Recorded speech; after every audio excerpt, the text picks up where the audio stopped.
Hello everyone and welcome to Getting Stuff Painted, my bi-weekly update, give or take. I think I'm in my normal range this time around, of covering the various miniatures I've been painting for the games we cover here on the channel, and just using the same normal camera I use.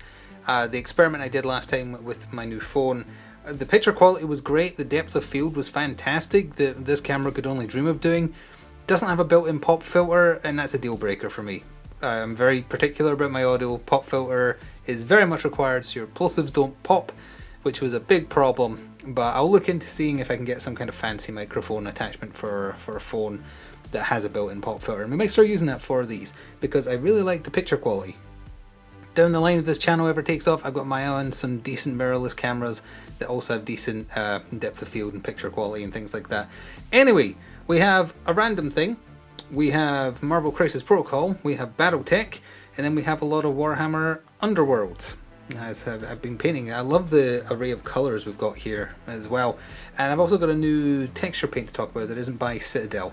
But as always, left to right, pausing for the dog who's missed me doing these as frequently. I've had a bit more time for painting because there's already 3 toys at my feet. One moment please.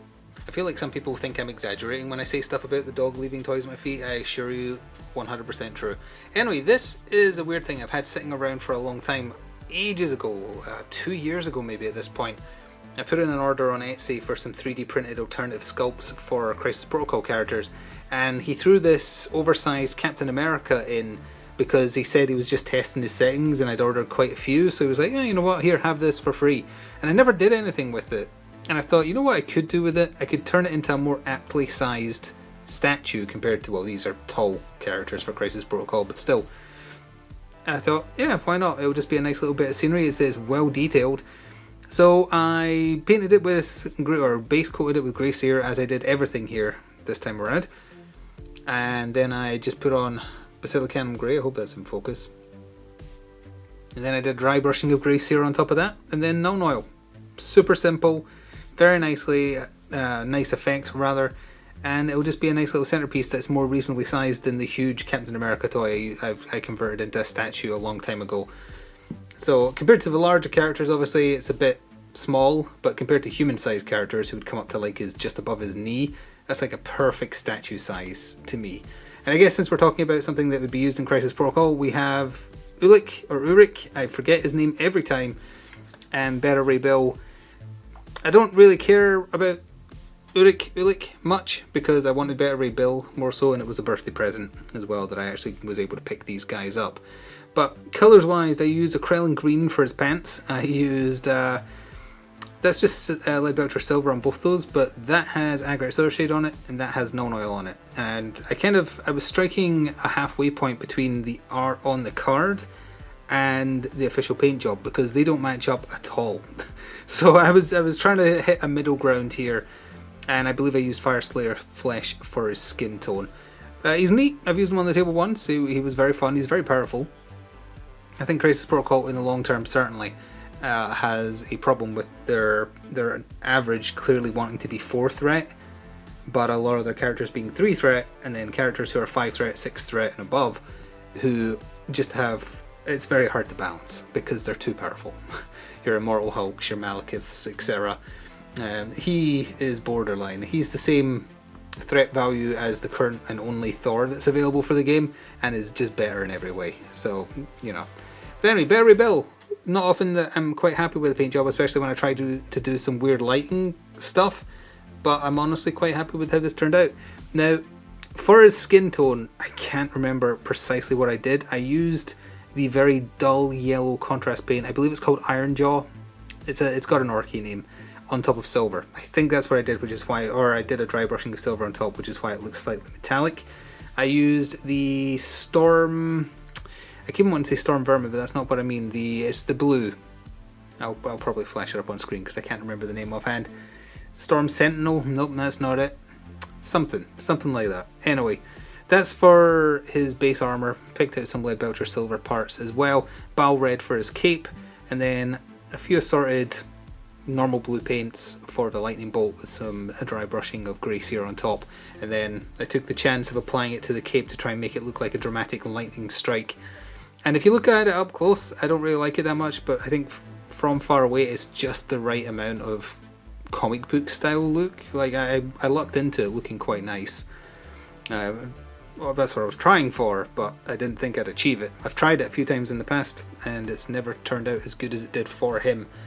So better rebuild. He's only a 4 threat for the game, and he is very powerful for a 4 threat, which again kind of makes the one and only Thor that's been available for the game since almost the very beginning, because he came out super early, just not fit for purpose. And it's amazing that he hasn't been upgraded. Not even a new model, just he didn't get upgraded at all when some of the older characters had their stats improved. I don't know. I feel like Crisis Protocol in general, the popularity of it has waned greatly. This isn't what these videos exist to talk about, so I'm not going to dwell on it, but I have noticed that interest in it is just, I think it plateaued. Probably with the fall of the cinematic universe's popularity isn't helping it along. Those who still play it are obviously very interested. They've got some great stuff, like I am looking forward to the Sinister Six being available. But I think in general, mass market, it's probably not going to keep doing as well as it was when it started. You probably heard the dog whining, so one throw later we have a Phoenix Hawk, a Wasp, and a Wasp from Battletech. These two are from the Alpha Strike box set, so I painted them in the Northwind Highlander style that I talked about before. The other two are from one of the Innisphere boxes. I don't remember offhand the name of it, but I don't need to talk about the Northwind Highlander paint scheme, or indeed my Flix Marauders paint scheme. I've done that many times before, but I think it is interesting to talk about. This is the exact same Phoenix Hawk sculpt. These are identical. I meant to talk about it when I painted up the Warhammers, which I think was last time. Some of the models, some of the mechs for Battletech are not centered, as in, like, it's okay because in this case, because it's just his upper torso kind of looking off to screen left. But in the Warhammer's case, it just flat out doesn't face his front arc on the base, and that matters for gameplay purposes, and it bugs me. But that's just a little thing. Now, this is a bit more interesting. These little wasps, they're not the same pose at all. So it is interesting that the same Phoenix Hawk sculpt was used, but they're ever so slightly different wasps. Like, he's got his two arms down, he's looking to the left. This guy's looking dead forwards with his right hand, your screen left's up, and his left slightly further back.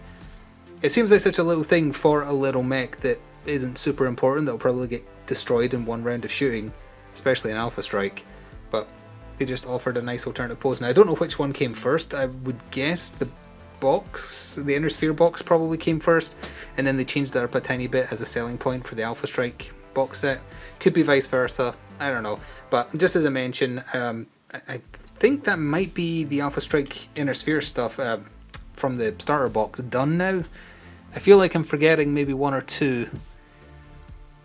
Did I paint up the Atlas yet? The Atlas has been on my to-do list, and I can't remember if I finished it or not. I don't think I have, so that's at least one I haven't done in the Northwind Highlander style. I also still have one sitting literally right here that I'm going to paint in the Marauder style, and I recently got it, well, recently as in like a couple of months ago, finally got an Atlas in MechWarrior 5 the video game, so now I know how my paint scheme should look on it, so I'll be able to accurately represent it. But anyway, yeah, not much to say more about Battletech yet. I will be putting Alpha Strike on the channel at some point, not sure when, but it will be coming. So that leaves us with Warhammer Underworld, starting with Ephilim's Pandemonium, aka the Zichi group, available for the game. It came in the Weird Hollow starter box, and it was a lovely assortment of colours I got to use for these. I didn't have a perfect ideal set of colours because Zichi likes a lot of pastel colours that I just don't have the paints of. Like, I would have liked that one to be a brighter pink, for instance. I think it's called Mango Purple or something, contrast paint. I'm going to pick some of that up in case I paint more Zichi stuff in the future. I think that would have been a much better colour for him. But the plants on all the bases, I just found those on Amazon. I wish I could remember offhand the brand name, but they do some, like, it's your standard grass tufts that you can get looking burnt umber rather, grass, green grass, dead grass, etc. But they do weird colours like blues and pinks and purples and all these odd things. And I thought, you know what, I'm painting up these Zichi boys, that fits them perfectly, a mixture of those type of things. So this is an assortment of Frostheart blue, the same colour blue I was talking about for Better Rebuild, I can't remember the name of, and just a wash over grey sear for his skin tone. I used to do that for Tau, the Draken Shade, I believe it is. But a lovely assortment of colours. Mantis Warrior Green and Warp Lightning on the tips of the feather there. And because I'm in my hater arc for Nazdrag Yellow, I just went back to Balthazar Gold for the gold trim on him there. So he is the boss of that faction, and then you have his very weird changelings and things like that. This is Flame Spooler. I'm not going to remember all their names, by the way, but this is Flame Spooler. I use much the same colours. This is Frostheart, which I'm liking as a contrast blue. It's very nice. Blood Angels Red with the tips. I think that was Ultramarines Blue because it turned purple thanks to while it was wet, which is what I was looking for. I was trying for that. The same yellow I was talking about for the trim and his beak. Actually, you know what? I think I used Nazdrag on him. I think I did, because that looks like Nazdrag Yellow to me. And then I just used one of those blue tufts. Oh yeah, for the bases, to give them a slight weird look, I applied Biotan Green before applying grey on top, just so it has a weird glow to it. And I think it kind of works. Like, it doesn't look just grey, which is what I wanted. This is the one I'm least happy with. Again, because I wished I had a lighter colour for his skin tone. I use Volupus Pink. It's also struggling to focus on this one. Come on, no, not my hand. There we go. So he is 90% mouth. His mouth starts, well, his mouth really goes all the way around, I suppose. And I use Gloom Haunt Glow or something it's called for the fireball he's generating in his hands. I think he has 4 hands. I don't think 2 of those are feet. I think that's just a Zichi thing. But yeah, I'm not happy with the main colour used there. I also used a watered down flesh Volupus Pink for, what's this guy called? Spindlefinger? Because he's all hand. He looks like Starro. And he's very, very, very small. Tiny base, tiny miniature, 90% hand. Very fun though. And he's just got teeth surrounding an eyeball because he eats via his eye, I guess. Either way, just a really fun warband in general, just because of how odd they are. I'm not usually into like Zichi stuff or Slanesh. Nurgle's my favourite, which we'll talk about in a second. Korn is fine because rip and tear until it's done. This was a mixture of a lot of colours while it was damp. Luxian Purple, Frostheart, Mantis Warrior Green, Volupus Pink, and I think that might be it. Warp Lightning as well, if I didn't say that. Oh, just trying to get that kind of mysterious mix. This is where some more pastel colours would have done better, I think. But it turned out okay. He's got the same teeth surrounding an eyeball. It doesn't make much sense, but how do they eat? I need to know how they eat. But either way, so that is one half of the Weird Hollow starter box for Underworld. And again, if you haven't watched Underworld, I encourage you to do this. It's a very good game, and it's not doing well, I think. That's the vibe I get for it. I'm not even talking about video views. I just mean in general, I think Games Workshop keep pushing it and meeting resistance, and it's such a shame because it's a really good game. Plays super smooth, and it's got just a very nice flow to it that I encourage you to give a chance to. If you're given a chance to it and don't like it, fair enough. So last but not least, hot off the press, I'll do them in the order painted, is the Worm Spat. Called that because a giant worm ate them, took them to wherever the particular era they were from Underworld. What's it called? Beastgrave, that's the one. They made them very sick in his belly, and he chucked them back up, and hence them being called the Worm Spat, because it spat them out. That's worm as in W-Y-R-M. Nurgle, the only Nurgle faction I believe available for Underworld, also exceptionally hard to track down. You will struggle to find anyone selling these for anything close to a reasonable price. I got very lucky. A local person was selling them, so I managed to pick them up brand new in box. And I always love painting Nurgle stuff. Oh, the dog might be about to bark. One moment. Okay, we're good. A dog she doesn't like walk past the window. Don't even need to say that really. Anyone walks past the window, she doesn't like them. But anyway, I think I was saying I enjoy painting Nurgle stuff. It's been a long time since I painted anything Death Guard, and I wanted to experiment a little bit. So normally I would use Militarum Green for the basis of the armor color, but I opted to use Mantis Warrior Green because I was like, it's going to get toned down when I use washes. And why is this having so much trouble? There you go. When I use washes and things, it's going to tone that down a little bit. So maybe start with a brighter green just to see how it looks. And there's a load of options you can do for painting Death Guard type color, Nurgle colors, let's just say, with contrast paint. In fact, some of the first videos I did for this channel were 3 different ways of potentially doing Death Guard. and these all can apply here as well. So this is now a fourth way, because that colour didn't, Mantis Warrior Green did not exist when I made those videos. And I like this. If you want a more vibrant green colour for your Nurgly troops, be it 40k or Age of Sigmar or whatever, or Underworld, there is a good option for you. Over the top of it, I used Rattling Grime over the top of silver here to get that kind of messy look, and I used Agret Shade instead of non-oil over everything for Nurgle because it just makes it look dirty, which it is. Volupus Pink for any and all tentacles, that goes for all the models, and Leadbelcher Silver as well, and there's some Snakebite Leather for his stick. He also has a tail, which is adorable. They're always so cute, Nurgle things. Skills of Horde for anything that's bone related.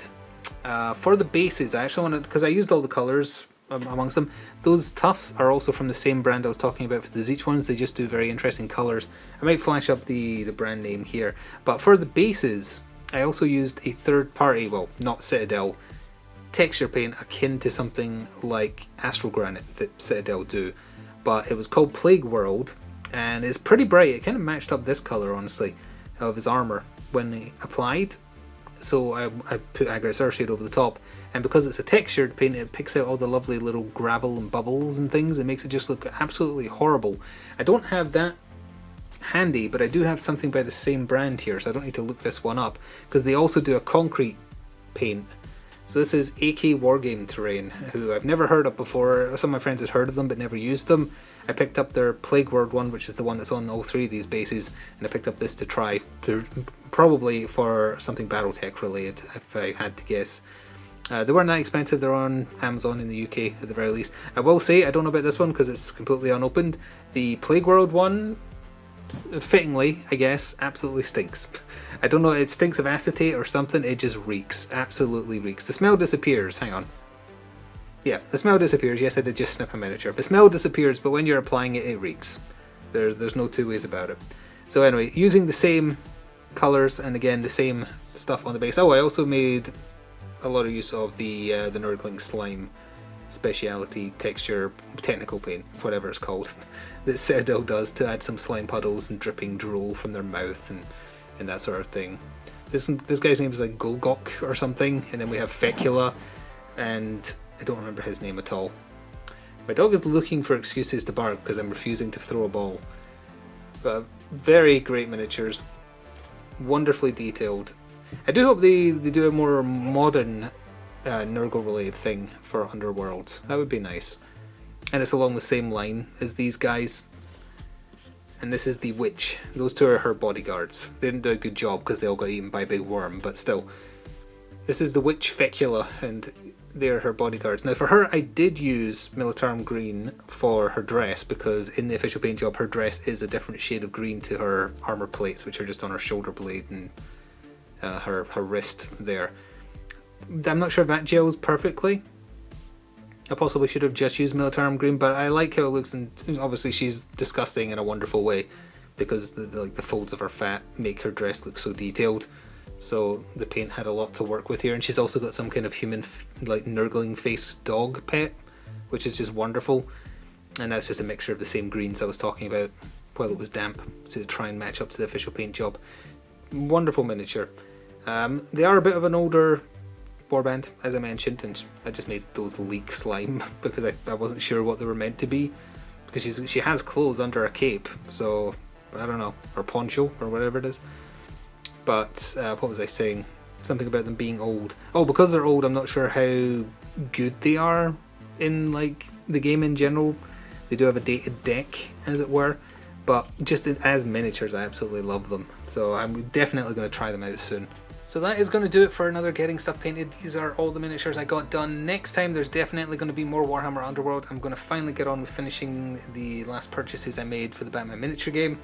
The luchador wrestler type guys, I'm getting started on them now. I've got them fully painted. Probably Battletech if I find room for it, and I'm not sure what else offhand. As a reminder, if you want to support anything and everything we do on the channel here and are willing to go above and beyond, please do consider becoming a channel member or pressing the thanks video on a video you particularly enjoyed. It is all reinvested in the channel. It helps pick up new releases for the games I cover on the channel, and helps out a lot. I would normally use my blurb here to say, you know, let me know on Twitter about the models you've been painting. I would still love to see them, but not on there, unfortunately. I do have a Discord if you would want to join that. You can happily link, you know, your Instagram posts or whatever where you post your miniatures. Totally fine with that. If you need a link for it, just let me know.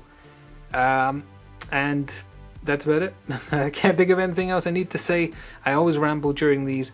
I will see you in about 2 weeks for another update, and I hope this inspires you to get some of your grey shame painted. Until next time, enjoy the rest of your day. Ta-ta for now.